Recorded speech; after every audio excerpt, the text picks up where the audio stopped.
Alright, what's up guys? My name is Zach, and today I am driving a 1960 Chevy Bel Air. Up front is a 3.9 liter inline six, and down below is a 4-speed manual transmission. Now I am super excited to be driving this Chevy Bel Air for many reasons, but honestly, I just love this thing. I love 60s cars, I love the style of them, and this is entering into the 60s, obviously being a 1960 model year, designed in the late 50s. This kind of walks in both worlds, and we'll talk about that a little bit later on. But honestly, not to bury the lead, I love how this thing drives, and I'm excited to share that with you here today. But if you would like to submit your own vehicle and have it reviewed here on the channel, you can head on over to my website, zackpradel.com/submit.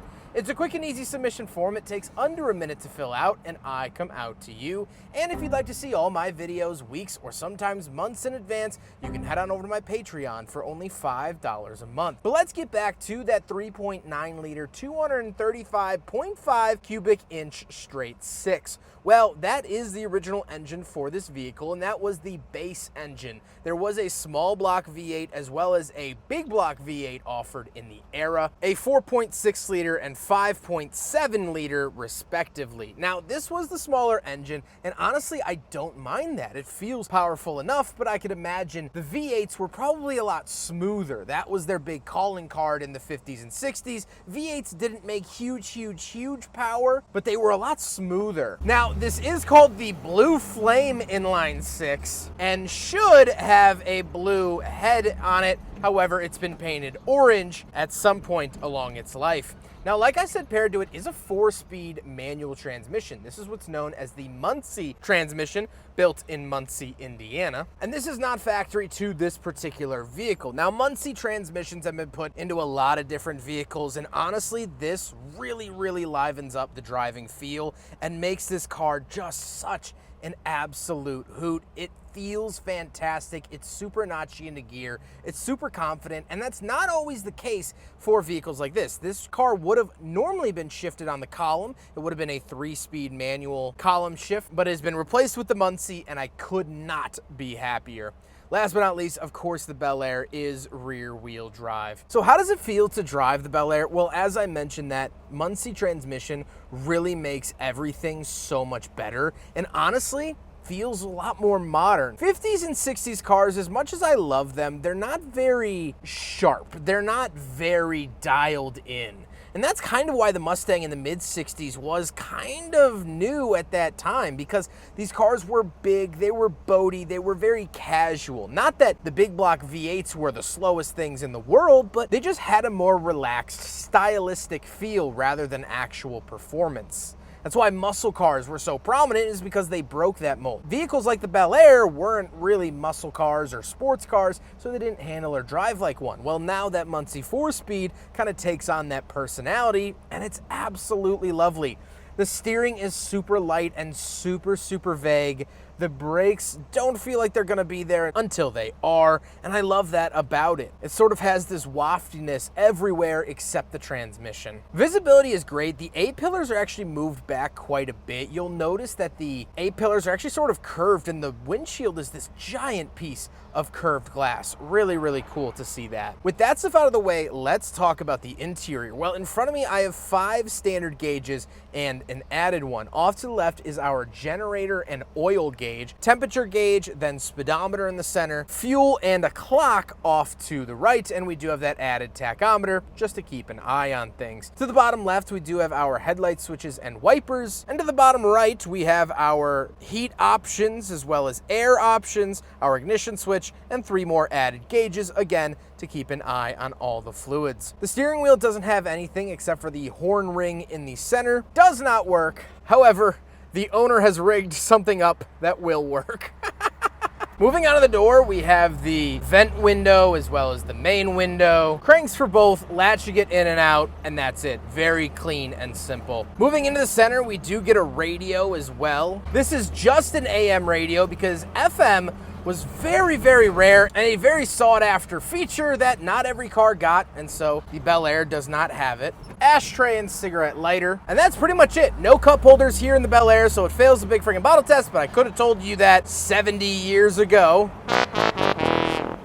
And as you'll notice, if you didn't see on the outside already, this is a Chicago Blackhawks tribute car. You have a bunch of different player numbers across the interior. The seat is a bench seat. It is very cushy and very comfortable. This definitely helps out the more cruiser-oriented feel. This is not bucket seats, which would have been a high-performance edition back in the day. This is a very comfortable, very cozy, very casual couch. I feel like I'm sitting in a diner rather than piloting an automobile, and that was kind of the vibe that a lot of these vehicles had in this era, so the bench seat certainly works. However, speaking of seats, we do have back seats, so let's go do a backseat review in the 1960 Bel Air. Getting in the back of the 1960 Bel Air. Ooh, solid, like a bank vault. I love 60s cars. First of all, there was no shortage on space, and I mean that literally and figuratively. They made these cars big. They made these cars long, and you benefit from it in every portion of the vehicle. It's comfy up front, it's comfy out back. This is great. It's also the late 50s, early 60s, so you know what's in every single door? I hope you screamed ashtray at whatever device you're watching this on, because there's ashtrays everywhere. That door, up there, down there, around there. Look under your seat, everybody gets an ashtray. Very, very cool. Headroom great, knee room great. I have probably half a foot to a foot of space in between my knees and the seat in front of me. Love it. Simply love it. This is just wonderful. Let's take a quick look at the trunk. Then we'll do a walk around because this is a beautiful car. I know when you're watching this video, it might not be summer, but it's summer right now. It's a Saturday afternoon, cruising in a 1960 Chevy Bel Air. I'm very, very lucky. Very, very lucky, and that's not lost on me. Coming around the back, we do have our trunk release.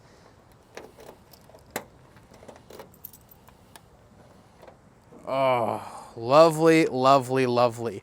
There's so much space in here that literally there's a gas can that's strapped down, but nothing else is around it. You can social distance in the back of the 1960 Chevy Bel Air. Like, that's how crazy it is. You could sit two people side by side, and they kind of could do that because there was a wagon version of this as well. So very, very cool. I mean, just the absolute size of it. There might even be an echo. There is kind of an echo. If I get in here a little bit, there is a little bit of an echo.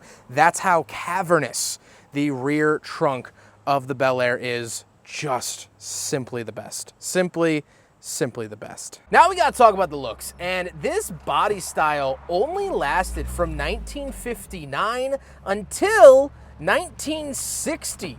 It's a 2-year only body style. And that's kind of part of my final thoughts, is that eras and generations of cars lasted so quickly. I mean, blink of an eye and the new Bel Air was here. That, yeah, this only lasted 2 years. They switched it up and kept it moving. I do love the look of this. It's a little bit more elongated than the other Bel Air that I drove. It drove in 1957. And you could tell there's a little bit more stretched out, a little bit more horizontal, which was the styling cues of the 1960s, so it was definitely moving in that direction. With all of that being said, let's get on to my final thoughts. What do I think driving the 1960 Chevy Bel Air? Well, I'll talk about this in two portions. The entire car and then just the transmission. The entire car is lovely. As I mentioned, I love the look of it. I honestly really like the straight six, and this car just oozes presence. And again, I've said this in other videos, it doesn't have to beg for your attention. It's not saying, please, please, please look at me. It's just cool. And what I've always loved about 60s cars as well is that the proof is in the details. The little intricate dials in here,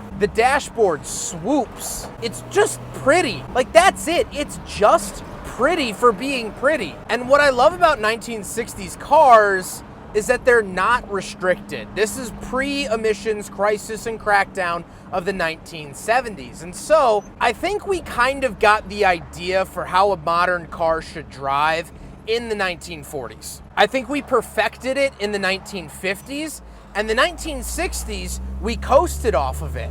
We said, we know how to make a car drive, we know how to make a good engine. Quite frankly, let's just make them sexy. And that's what we did. The smallest engine they offered is nearly a 4-liter 6-cylinder. You know what Chevy's smallest engine today is? A 1.2-liter Turbo 3. Oh, how the mighty have fallen. But the only falling happening here in this video is me falling in love with this Bel Air. Good grief, I want this thing. And it is all down to that transmission. It just modernizes it. It's a lot better to drive. It feels more responsive. And as much as I love shifting on the column for the videos, for historical sake, for prosperity, for, you know, getting the original experience, this thing is just better. The floor mount is just better.